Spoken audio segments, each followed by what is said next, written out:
Assalamualaikum warahmatullahi wabarakatuh.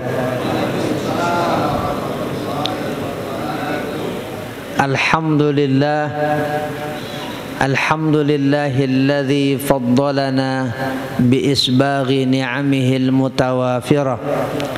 Allahumma salli wa sallim ala sayyidina wa nabiyyina wa habibina Muhammadin imamid dunya wal akhirah wa ala alihi wa sahbihi al-faizina bidukhulil jannati fi daril akhirah, amma ba'du. Yang saya hormati Ketua DKM Masjid Agung Al-Barkah Kota Bekasi, Al-Ustadz Ismail Hashim beserta segenap pengurus DKM.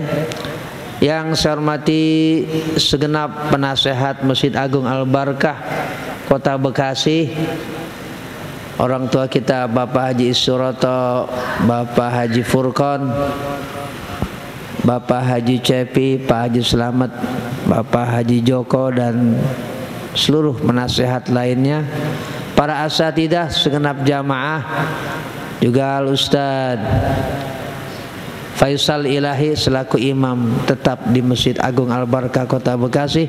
Kita doakan beliau Ustaz Faisal Al-Hafidh diberikan sehat, nikmat, rahmat, keberkahan oleh Allah Subhanahu wa taala. Dan mudah-mudahan kita juga semua pada malam hari ini senantiasa dilimpah curahkan nikmat, rahmat, barakah oleh Allah Subhanahu wa taala. Segala urusan dunia akhirat kita diberikan kemudahan oleh Allah Subhanahu wa taala. Anak cucu kita dijadikan anak cucu yang saleh, salihah oleh Allah Subhanahu wa taala. Dengan taklim rutin kitab Sahih Muslim di Masjid Agung Al-Barkah Kota Bekasi ini, kita diberikan ilmu yang bermanfaat oleh Allah Subhanahu wa taala. Terlebih dahulu sebagaimana biasa kita buka ta'lim ini dengan Ummul Quran suratul Fatihah. Ala hadhihi niyyah wa ala kulli niyatin salihah wa ila hadrati sayyidina Muhammadinil Mustafa Rasulillah sallallahu alaihi wasallam. Al-Fatihah. أعوذ بالله من الشيطان الرجيم. بسم الله الرحمن الرحيم. الحمد لله رب العالمين الرحمن الرحيم مالك يوم الدين إياك نعبد وإياك نستعين اهدنا الصراط المستقيم صراط الذين أنعمت عليهم غير المغضوب عليهم ولا الضالين آمين. Silakan. Fadhal Ustaz Faisal. Hadis nomor 810. Bismillahirrahmanirrahim. Qala al-Imam Muslim rahimahullahu ta'ala rahmatan wasi'atan. Haddatsana Abu Bakr bin Abi Syaibah qala haddatsana Abdul A'la bin Abdul A'la عن الجريري عن أبي السليل عن عبد الله بن رباح الأنصاري عن أبي بن كعب رضي الله عنه قال قال رسول الله صلى الله عليه وسلم وعلى آله يا أبا المنذر أتدري أي آية من كتاب الله معك أعظم قال قلت الله ورسوله أعلم قال يا أبا المنذر أتدري أي آية من كتاب الله معك أعظم قال قلت الله لا إله إلا هو الحي القيوم قال فضرب في صدري وقال والله ليهنك العلم أبا المنذر.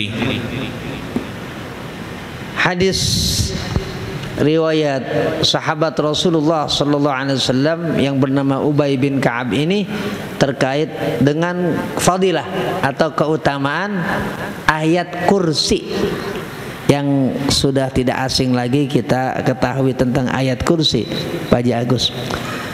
Hadis ini riwayat guru Imam Muslim juga guru Imam Bukhari yang bernama Al-Imam Abu Bakar Ibnu Abi Syaibah. Namanya Abdullah bin Muhammad bin Abi Syaibah. Jadi Abu Syaibah itu sebenarnya nama kakeknya tuh sama.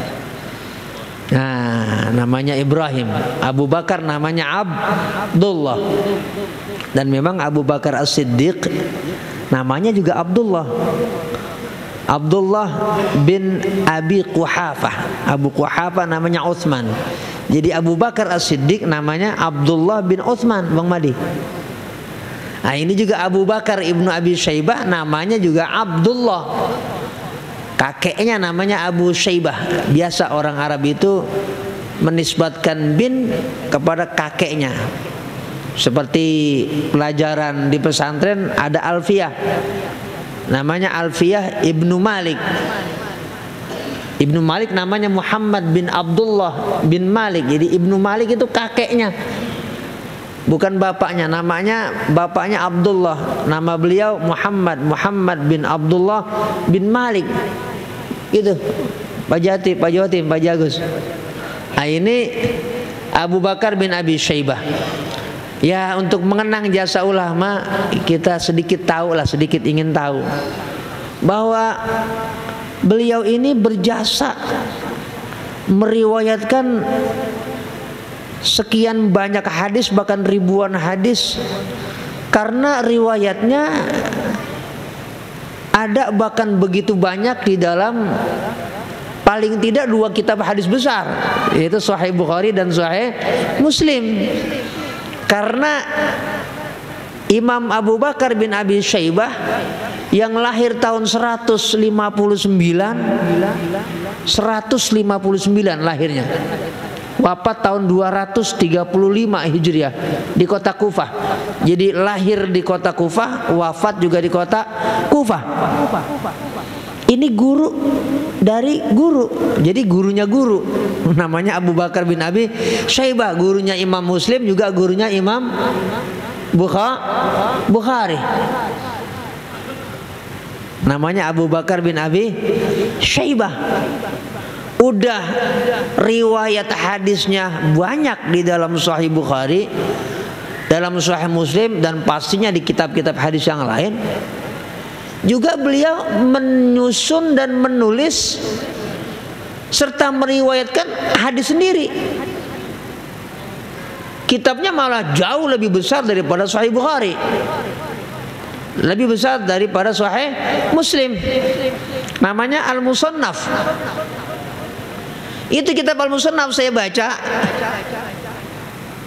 hadisnya ada 20.000. Kalau digabung dengan riwayat termasuk asar itu maksudnya ucapan para sahabat dan tabi'in, itu 40.476. Kalau digabung 40.476 sama asar. Jadi hadis sama asar digabung nih di kitab itu yang saya baca tuh. Bukan katanya itu saya baca 40.476. Kalau terpisah dengan asar, artinya ucapan para sahabat dan tabi'in, 20.000. Lebih sedikit lah. Bayangin coba. Sahih Bukhari nggak sampai segitu. Sahih Muslim nggak sampai seperti itu. Itu luar biasa. Maha guru gampangannya gitu kalau ya. Nah, itu namanya Imam Abu Bakar bin Abi Syaibah. Beliau juga punya kakak namanya Utsman bin Abi Syaibah, juga perawi hadis dalam Sahih Bukhari. Namanya Utsman bin Abi Syaibah. Emang ini keluarga ahli ilmu. Ya, bapak sama kakeknya juga ahli ilmu. Kakaknya juga ahli ilmu, dan keluarganya memang ahli ilmu, terutama hadis-hadis Rasulullah sallallahu alaihi wasallam. Dan sahabat yang sedang kita baca juga ini sahabat yang utama di sisi Rasulullah sallallahu alaihi wasallam. Namanya sahabat Ubay bin Ka'ab. Ubay bin Ka'ab ini punya gelar Sayyidul Qurra. Sayyidul Qurra, pemimpin para ahli Quran. Qurra itu artinya jamak daripada qari. Tunggalnya qari, Qurra jamaknya. Jadi yang dimaksud qari di zaman sahabat Rasulullah sallallahu alaihi wasallam itu ahli ilmu. pakar ilmu, ulama. Nah, kalau qari di zaman sekarang itu maknanya yang biasa kita panggil untuk baca Quran bersuara bagus. Kita sebut qari. Ini acara Maulid Isra Mi'raj atau acara apa? Oh, kita panggil qari yuk. Siapa? Ustadz Muammar ZA misalnya. Kenapa? Oh, beliau bagus, suaranya juga bagus. Nah, kita biasa menyebut dan mengistilahkan orang yang baca Quran, bahkan mungkin juga hafal Quran, kemudian suaranya bagus, kita sebut qari. Tapi qari di zaman Rasulullah dan para sahabat Rasulullah sallallahu alaihi wasallam, qari itu adalah seseorang yang ahli ilmu. Kok disebut qari ahli ilmu? Karena Islam itu ya sumbernya Quran dan sunnah Rasulullah sallallahu alaihi wasallam. Jadi seorang qari di zaman Rasulullah dan sahabat Rasulullah sallallahu alaihi wasallam adalah ahli ilmu yang menguasai Quran dan hadis. Makanya sahabat Ubay bin Ka'ab menguasai Quran dan menguasai hadis. Maka disebut dan dikenal dengan Sayyidul Qurra. Nah, sahabat Ubay bin Ka'ab di zaman Rasulullah SAW ditunjuk oleh Rasulullah SAW sebagai katibul wahyi, penulis wahyu. Tugas langsung dari Rasulullah. Jadi yang mencatat dan menuliskan kalau ayat itu turun. Nah, ini diantaranya, nggak hanya beliau, ada lagi selain beliau, seperti Zaid bin Thabit, Abdullah bin Mas'ud. Nah, tapi diantara yang lain ya sahabat ini yang bernama Ubay bin Ka'ab, penulis wahyu, pencatat wahyu yang turun ya di kehidupan dan di zaman Rasulullah sallallahu alaihi wasallam. Jadi beliau tuh sangat tahu bagaimana Quran turun, kapan Quran turun, bagaimana Quran turun. Nah, tahu tuh. Alim. Makanya karena alimnya Ubay bin Ka'ab, waktu Sayyidina Umar bin Khattab menjadi khalifah dan mengumpulkan sahabat-sahabat yang sholat sendirian pada saat Ramadan. Jadi sahabat itu waktu zaman Abu Bakar sholat tarawih, di zaman Sayyidina Abu Bakar masing-masing sendiri-sendirian, nggak kayak kita sekarang aja ya, sendiri.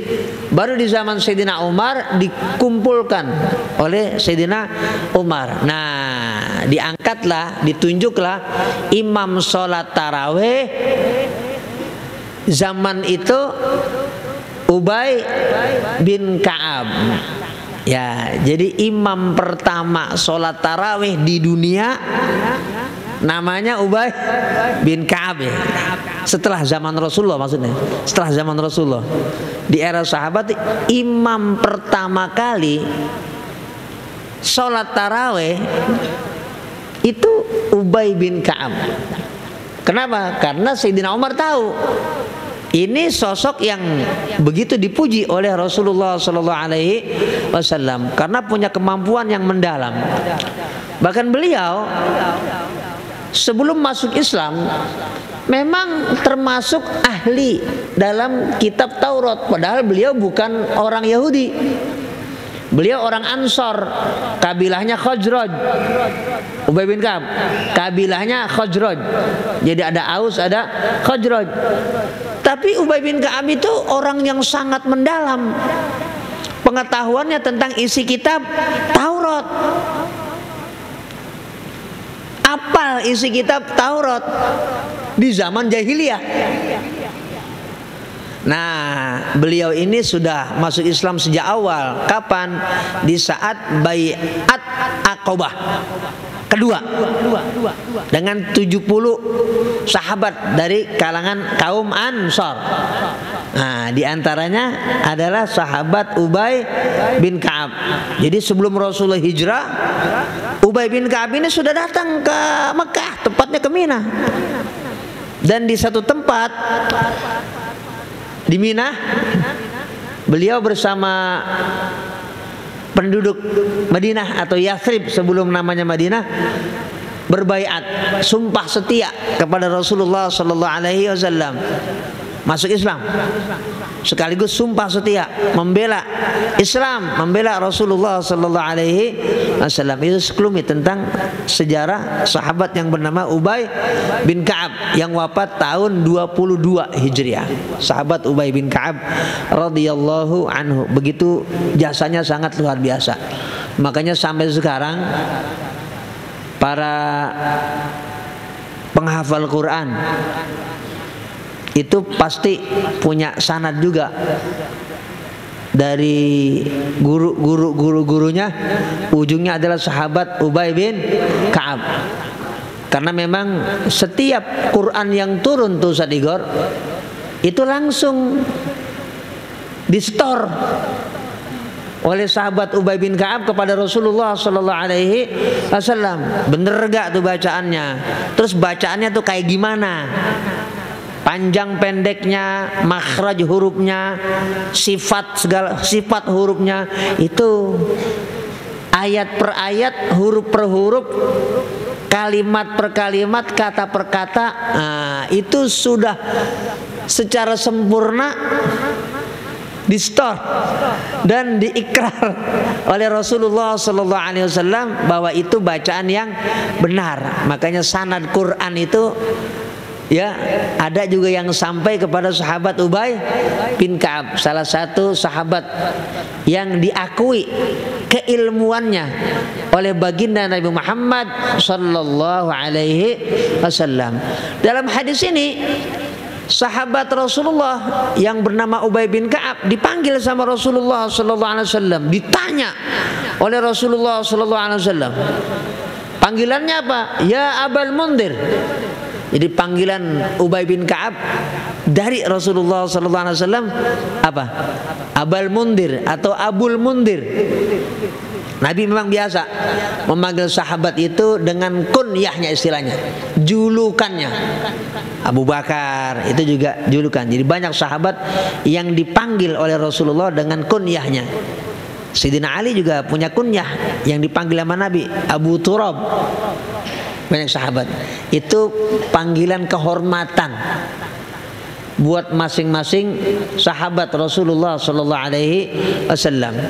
Ditanya oleh Rasulullah sallallahu alaihi wasallam, ya Abul Mundhir, ayyu ayatin min kitabillahi ma'aka a'zam?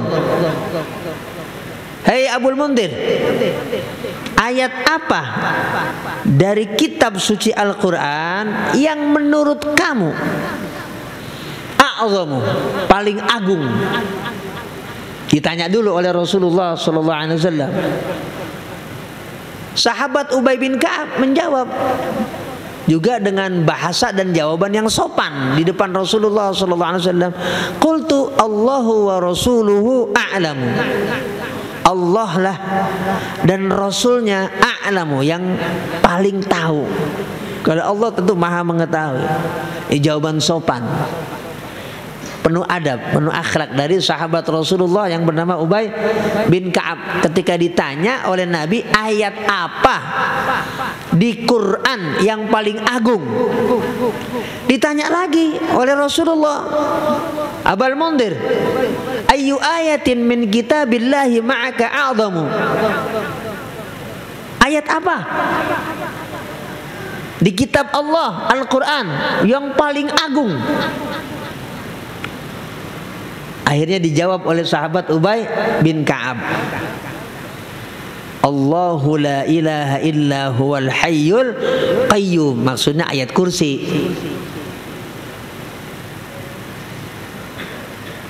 Jawaban sahabat Ubay bin Ka'ab dibenarkan oleh baginda Nabi Muhammad sallallahu alaihi wasallam dengan pujian dan apresiasi atas ketinggian ilmu sahabat Ubay bin Ka'ab, Nabi mengatakan, wallahi liyahnikal ilmu Abal Mundhir. Demi Allah, mudah-mudahan Allah melimpahkan ilmu kepada engkau. Baca dulu soal itu apa syarahnya. Baca syarah. Bismillahirrahmanirrahim. Qala al-Imam an-Nawawi rahimahullahu ta'ala fi kitabih al-Minhaj. Bismillahirrahmanirrahim. Fihi munqibatun 'azimatun li Ubay radhiyallahu anhu. ودليل على كثرة علمه وفيه تبجيل العالم فضلاء أصحابه وتكنيتهم وجواز مدح الإنسان في وجهه إذا كان فيه مصلحة ولم يخف عليه إعجاب ونحوه لكمال نفسه ورسوخه في التقوى. Yang pertama dalam syarah hadis ini, fi hadzal hadithi manqabatun 'azimatun li Ubay. Ini hadis adalah pujian yang merupakan kemuliaan besar buat Ubay bin Ka'ab. Kenapa? Li kathrati ilmihi, karena ilmunya banyak. Jadi Nabi berdialog ini sekaligus kemudian mengutarakan pujian ini manqabatun 'azimatun li Ubayyin wa kathrati ilmi. Yang kedua, tabjilul alimi fudala'a ashabihi wa takniyatuhum. Tabjilul alimi fudala'a ashabihi. Orang yang alim, maksud dari sini Rasulullah SAW memuliakan orang-orang utama, fudola ashabihi, di kalangan para sahabat-sahabat beliau. Nah, kita pun mengikuti akhlak Rasulullah SAW. Nggak apa-apa kita memuliakan orang lain, teman, sejawat, sekampung, sahabat, tetangga, nggak apa-apa. Yang terpenting kita memuliakan seseorang dengan segala ketulusan. Nabi ini biasa. Dan Rasulullah itu memang punya akhlak. Semua sahabat itu diberikan kemuliaannya oleh beliau sesuai makamnya. Semuanya. Dan diungkapkan oleh Rasulullah SAW dengan beragam cara. Di antaranya tadi watakniyatuhum, memanggil dengan kunyahnya, dengan julukannya, boleh. Yang ketiga, madhul insan, kita memuji orang amamahu, di depannya, boleh. Memuji orang di depannya boleh. Yang penting jangan sampai ada kekhawatiran yang dipuji ini jadi apa? Sombong. Dan yang tahu kan kita. Yang penting kita tahu kalau si fulan kalau dipuji enggak besar kepala atau enggak geeran. Selama kita tahu yang dipuji itu tidak sampai punya sifat sombong, bagus kita memuji, nggak apa-apa. Rasulullah juga biasa memuji para sahabat beliau di depan sahabat itu, nggak masalah. Yang penting tadi kita yakini aman. Nah, jadi jangan nggak semua. Nah, kita kan biasanya nggak ngapa-ngapain. Muji kagak, ngomongin iya. Orang semuanya nggak ada yang nggak punya celah. Kita tutupin ya hal-hal yang sifatnya kekurangan seseorang. Yang kita munculkan dan kita letakkan di benak kita itu kemuliaan dia, kehormatannya. Dan kita nggak omongin juga di belakangnya. Ya, jangan kita puji di depan, di belakang kita habisin.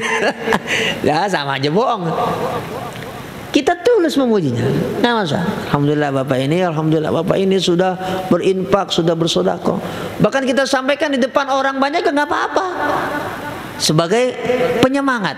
Nah, itu juga bagian daripada akhlak Rasulullah sallallahu alaihi wasallam.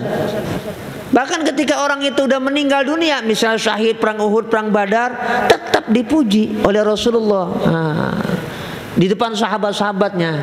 Itulah akhlak Rasulullah yang nggak lupa sama orang yang sudah berjasa. Ya Allah. Padahal Nabi sendiri juga kan bisa mau ngapa-ngapain. Simsalabim nggak begitu ton. Nah, tapi Nabi ingin semuanya terlibat dalam dakwah. Dengan hartanya, dengan nyawanya, dengan tenaganya, dengan fikirannya.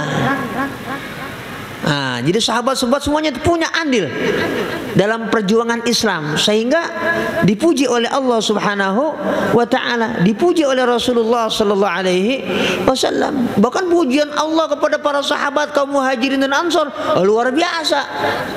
Kan ada surah Al-Hasyr, ada surah Al-Hasyr.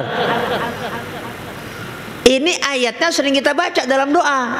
Rabbana ighfir lana wa li ikhwanina alladhina sabaquna bil iman wa la taj'al fi qulubina ghillan lil ladzina amanu Rabbana innaka raufur rahim. Itu kan pujian sebenarnya buat para muhajirin dan ansor. Jadi ayat sebelumnya maksudnya ayat 8 dan ayat 9, lil fuqara'il muhajirin alladzina ukhriju min diyarihim wa amwalihim yabtaghuna fadlan minallahi wa ridwana. Kemudian juga dalam ayat 9 itu terkait dengan kaum Ansor. Walladzina tabawwa'ud dara wal imana min qablihim. Jadi orang-orang yang menempati dar itu maksudnya kota Madinah Al-Munawwarah, tadinya Yathrib. Dan mereka sudah beriman sebelum kedatangan kaum Muhajirin, dipuji oleh Allah Subhanahu wa taala. Sebelum hijrah udah beriman kata Allah, pujian. Ada orang Muhajirin datang, mereka senang, yuhibbuna man hajara ilaihim, hatinya los, wala yajiduna fi sudurihim hajatan mimma utu. Bahkan lebih dahsyat lagi kata Allah dalam Quran itu ayat 9, wa yu'siruna ala anfusihim walau kana bihim khasasah. Mereka lebih memprioritaskan orang lain, saudaranya kaum Muhajirin, dibandingkan mereka. Padahal firman Allah, walau kana bihim khasasah, khasasah hajatun syadidah. Meskipun mereka perlu banget ama ini gandum, ama ini korma, tapi aduh, ini ada saudara saya, ente dulu yang makan dah. Anak gampang. Wa may yuqa syuhha nafsihi fa ulaika humul muflihun. Siapa yang bisa menjaga dirinya dari sifat yang kikir, syuhha, fa ulaika humul muflihun. Jadi muflihun itu di Quran banyak. Di antara tanda orang yang muflihun adalah orang yang kagak pelit. Jadi orang yang pelit itu kagak muflihun. Quran. Wa may yuqa syuhha nafsihi fa ulaika humul muflihun. Orang yang bisa jaga dirinya dari sifat kikir, itulah orang-orang yang muflihun. Beruntung. Baca dah bentar surah Al-Hasyr ayat 8, ayat 9 dan ayat 10. Nah, ini juga terkait dengan kaum Ansar dan kaum Muhajirin. Pujian langsung dari Allah, nggak nanggung, dari Allah. Sedemikian tinggi itu pujian Allah kepada para sahabat. Nah, makanya kita pun kayak gitu, nggak apa-apa. Kita tuh saling memuji, yang penting nggak basa-basi, nggak apa-apa. Bagus malah. Sebagai tanda kita itu yang tahu terima kasih kepada orang. Kita ngasih lagi lah kagak bisa sama orang itu. Yang ngasih balik, misal orang ngasih mobil sama kita, kan kita ngasih mobil lagi mungkin gak bisa. Ya, terima kasihnya dibalik dengan hal yang dikasih sama mungkin gak bisa. Ya paling kagak dengan hati kita dan juga dengan lisan kita puji, dan juga dengan doa-doa kita. Itu tanda orang yang tahu terima kasih. Dan orang yang tahu terima kasih berarti orang yang bersyukur kepada Allah Subhanahu wa taala. Jangan sampai kita kufur nikmat nih, jangan sampai. Jadi kalau kita baca surah Ibrahim ayat 7, wala in kafartum inna adzabi lasyadid. Kalau kalian kufur, azabku pedih. Maksud daripada firman Allah, kalian kufur, kufur nikmat. Di antara orang yang kufur nikmat adalah orang yang nggak tahu terima kasih terhadap jasa orang. Udah dikasih malah dipukul kita. Ya, ini berlaku untuk saudara, untuk keluarga, untuk tetangga, untuk teman dan lain-lain sebagainya. Nah, jangan sampai sifat kita terkontaminasi oleh karakter buruk tadi yang menyebabkan kita itu dikasih ponis oleh Allah Subhanahu wa taala, naudzubillah, sebagai hamba yang kufur nikmat. Nah, dari hadis ini kita belajar bagaimana Rasulullah sallallahu alaihi wasallam bersikap kepada para sahabat beliau. Bahkan beliau mendoakan. Wallahi, Nabi taruh dulu dadanya. Fadaraba ala sadri, Nabi letakkan. Doroba maksudnya sini meletakkan, tapi meletakkan dengan kuat, tapi nggak nyakitin. Ya, saking Nabi sayangnya, Nabi taruh itu tangan beliau di dada saya, di dada Ubay bin Ka'ab. Dan Nabi bilang, wallahi liyahnikal ilmu abal mundir. Demi Allah, Allah sungguh akan melimpahkan ilmu kepada engkau. Dan apa yang didoakan oleh Rasulullah SAW itu dikabulkan oleh Allah Subhanahu wa taala. Sehingga selepas wafatnya Rasulullah SAW, satu dari sekian sahabat yang menjadi rujukan fatwa di kalangan sahabat bahkan dan di kalangan tabi'in setelah generasi sahabat adalah sahabat Ubay bin Ka'ab radhiyallahu anhu. Kenapa? Berkat doanya Rasulullah sallallahu alaihi wasallam. Kita juga ngedoain baik di depan orangnya dan juga di belakangnya. Bawa itu teman-teman kita, orang-orang yang baik atau orang yang sudah memberikan sesuatu kepada kita, apakah hadiah, apakah infak atau kesedekah, tulis di kertas, bawa di dalam tahajud. Ketika kita hanya sendirian dengan Allah Subhanahu wa taala, ya Allah si fulan ya Allah berikan. Ada ulama yang kayak begini ada. Sufyan bin Sa'id bin Masruq Ats-Tsauri itu kalau sholat malam bawa lembaran kertas banyak. Makanya ini Sufyan Ats-Tsauri luar biasa dikenang dalam kajian hadis sebagai Amirul Mukminin fil hadis. Salah satu kemuliaan beliau, setiap malam dalam sholat malamnya itu beliau mendoakan 1000 orang. Disebut namanya atu-atu. Wah, Pak Haji Muhyiddin, ya Allah, Pak Haji Lukman. Disebut Pak Prapto, Pak Haji Ade, Haji Agus, disebutin. Misalnya itu, contoh Pak Sobari, contoh itu disebut namanya, di absen, ditulis 1000 orang begini tiap malam. Makanya ya, dan orang lain nggak tahu. Awalnya itu setelah beliau wafat, nah ada keluarganya yang ngasih bocoran, tapi kan udah lepas dari ria, beliau nggak mengekspos, jadi terekspos sendiri. Setelah wafatnya sahabat Sufyan bin Sa'id bin seorang ulama yang namanya Sufyan bin Sa'id bin Masruq Ats-Tsauri. Nah, karena memang ada hadis dalam Sahih Muslim juga. Da'watul muslimi li akhihi bi dhahril ghaibi mustajabatun. Pak Jitata. Da'watul muslimi li akhihi bi dhahril ghaibi mustajabun.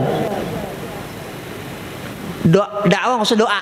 Doa seorang mukmin kepada saudaranya tanpa dia tahu, Pak Rahman, itu yang mustajab. Nabi bilang indahu malakun muwakkalun bihi yaqul walaka bimithlin. Setiap kita ngedoain orang lain dan orang lain nggak tahu kalau kita doain baik, Allah langsung kasih malaikat di samping kita. Ngedoa juga. Kata malaikat, walaka bimithlin, kamu juga dapat seperti yang kamu doa. Ya Allah, berikan dia sembuh. Kata malaikat, kamu juga aku doain kalau kamu sakit sembuh. Ya Allah, tolong dia kasih kaya. Didoain oleh malaikat, kamu juga aku doain kaya.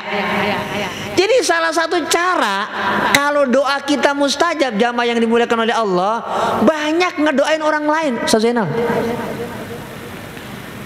itu cara dari Rasulullah.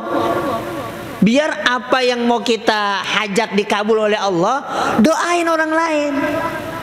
Ntar doa kita dikabul oleh Allah, Bang Awan. Nah, itu hadis sahih riwayat Imam Muslim. Ya, da'watul muslimi li akhihi bi dhahril ghaibi mustajabatun indahu malakun muwakkalun bih yaqulu wa laka bimithlin. Bang Maza, siap yang ngedoainnya. Dan itu dilakukan oleh Rasulullah, oleh para sahabat Rasulullah, oleh para tabi'in.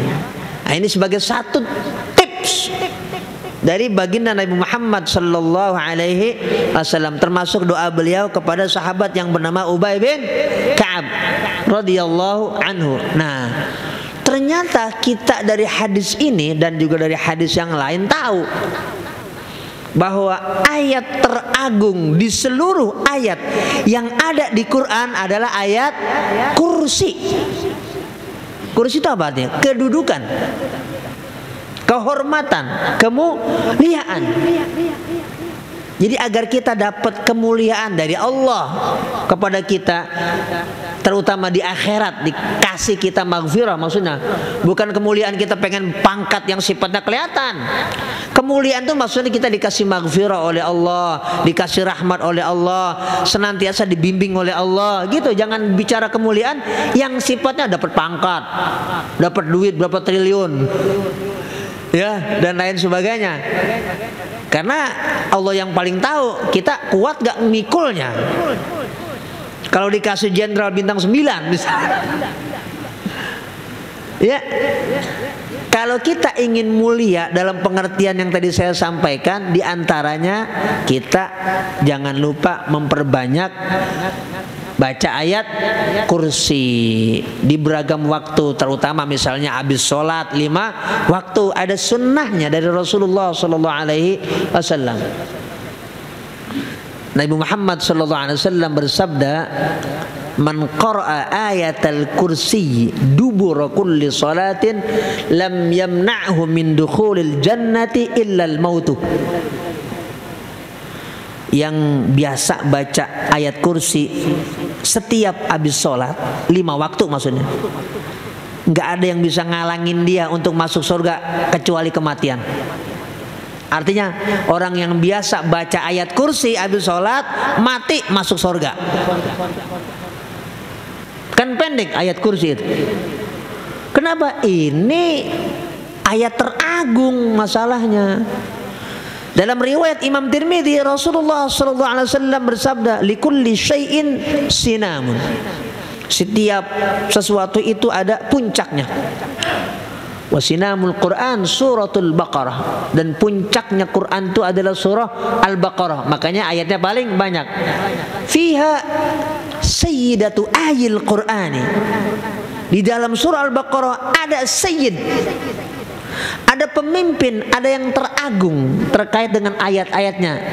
Apa itu? Wahya ayatul kursi. Itulah ayat kursi yang teragung.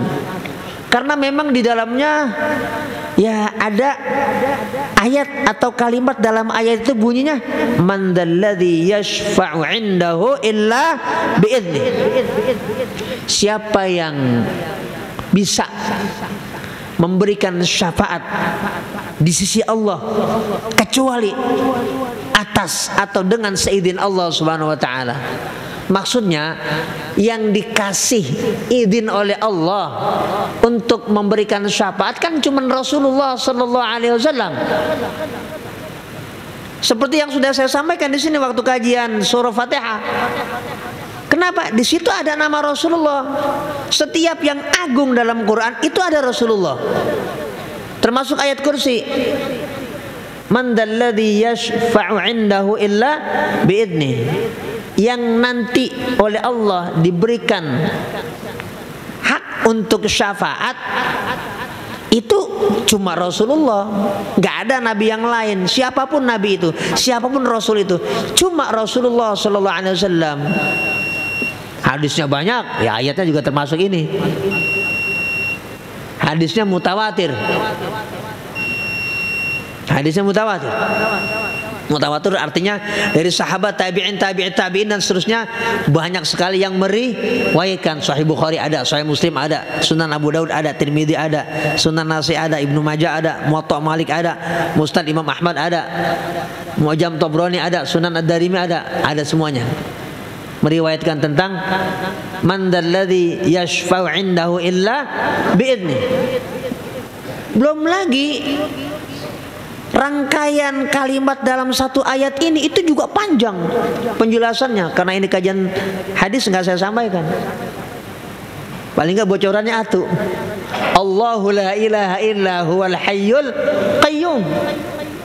Coba ntar baca di dalam tafsir Ibnu Katsir di Google ya. Itu kalimat al-hayyul qayyum juga panjang. Allah itu hayyun, ay hayyun fi nafsihi la yamutu abada. Qayyum, ay qayyumun li ghairihi. Kullul kainati muftaqiratun ila Allah. Penjelasan dalam tafsir Ibnu Katsir. Allah itu maha hidup, enggak mati. Abadan. Selama-lamanya. Artinya Allah Subhanahu wa taala yang maha hidup itulah tumpuan kita yang pasti mati. Maka jangan punya tumpuan kepada yang mati, baik secara fisik atau secara yang lainnya. Giliran orang menjabat aja kita udah kayak apa tuh? Ya, nyembahnya. Giliran dia udah gak menjabat, bejeblogan juga kata orang Betawi, agak kenal. Padahal kemarin kita itu kayak apa? Jangan jadi manusia yang kayak begitu. Nggak boleh. Ingat orang, ya, nggak boleh kita. Itu mental hipokrit namanya itu kayak begitu. Ya, nggak boleh kita kayak begitu. Selalu ingat siapapun itu, baik ya masih ada atau enggak ada, baik ketika menjabat atau tidak menjabat, tetap kita hormati. Kalau memang beliau memang layak untuk kita hormati, nggak boleh. Udah ini selesai. Pak Jotim, tulis tuh. Allah Al-Qayyum, ya, semua makhluk yang ada muftaqiratun ilallahi, butuh, perlu kepada Allah Subhanahu wa taala. Allah yang membagi, Allah yang menggaransi, Allah yang menjamin, Allah yang memberikan segala-galanya. Itulah diantara makna Al-Qayyum. Itu baru dibahas oleh Imam Ibnu Katsir. Itu juga belum semua, belum para pakar tafsir yang lain. Bahkan banyak ulama yang menulis kitab khusus tentang ayat kursi. Bayangin coba, ulama menulis kitab bahasan satu kitab itu hanya ayat kursi. Ibnu Katsir misalnya kita baca dalam tafsir Ibnu Katsir ada asyru jumalin, ada 10 jumlah yang harus dibahas dari satu ayat itu. 10 kalimat yang harus dibahas dengan tuntas dan panjang lebar, detail rinci terkait ayat kursi Ibnu Katsir. Dan beliau nggak beberkan secara rinci. Kenapa? Lah kebanyakan nanti tafsir Ibnu Katsir. Jamaah biar penasaran, coba itu terbaca di dalam tafsir Ibnu Katsir. Kan udah ada edisi dalam bahasa Indonesia. Kita bisa lihat juga di Mbah Google. Biar tahu, biar jamaah sukses semakin mantap. Oh iya ya benar, kata Ibnu Katsir luar biasa ini ayat kursi. Ya, baik dari tafsirnya, makanya fadilahnya juga sangat luar biasa besar. Jadi kenapa fadilahnya dan keutamaannya besar? Karena isinya luar biasa. Itu baru Allahu la ilaha illa huwal hayyul qayyum. Belum la ta'khudhuhu sinatun wa la naum. Belum lahu ma fis samawati wa ma fil ard. Belum man dzal ladzi yashfa'u 'indahu illa bi idnih. Belum ya'lamu ma baina aydihim wa ma khalfahum. Belum wa la yuhituna bi syai'in min 'ilmihi illa bima syaa. Belum wasi'a kursiyyuhu samawati wal ard. Belum wa la ya'udu hifdhuhuma. Itu yang dikoma gitu. Baru kemudian belum wa huwal aliyul azim. Itu ayat kursi dimulai dengan Allah, diakhiri dengan asmaul husna, wa huwal aliyul azim. Saya jadi pengen nerangin juga nih, tapi udah sampai sini aja dulu. Ya, itu salah satu titik agungnya aja udah kayak gitu. Diawali dengan Allah, isim Allah teragung, dan akhir ayat itu ditutup dengan wa huwal aliyul azim. Al-ali apa? Al-ali maha tinggi. Al-azim maha agung. Coba itu. Maka benar Rasulullah menyebut kalau ini ayat adalah a'dhamu ayatin fil Quran, ayat teragung di dalam Quran. Al-Fatihah. A'udzubillahi minasyaitonir rajim. Bismillahirrahmanirrahim. Alhamdulillahi rabbil alamin arrahmanir rahim maliki yaumiddin. Iyyaka na'budu wa iyyaka nasta'in. Ihdinas siratal mustaqim. Siratal ladzina an'amta 'alaihim ghairil maghdubi 'alaihim waladdallin. Amin. Bismillahirrahmanirrahim. Astaghfirullahal azim wa lakal hamdu ya ma'bud. Allahumma shalli wa sallim ala sayyidina Muhammadin wa ala alihi. Allahumma ighfir lana wa liwalidina wa limasyayikhina wa li jami'il muslimina wal muslimat wal mu'minina wal mu'minat al-ahya' minhum wal amwat. Allahumma aslih dhata bainina. Allahumma alif baina qulubina. Rabbana atina fid dunya hasanah wa fil akhirati hasanah wa qina adzaban nar. Wa sallallahu ala sayyidina Muhammadin wa ala alihi wa sahbihi wa sallam. Walhamdulillahi rabbil alamin. Wassalamu alaikum warahmatullahi wabarakatuh.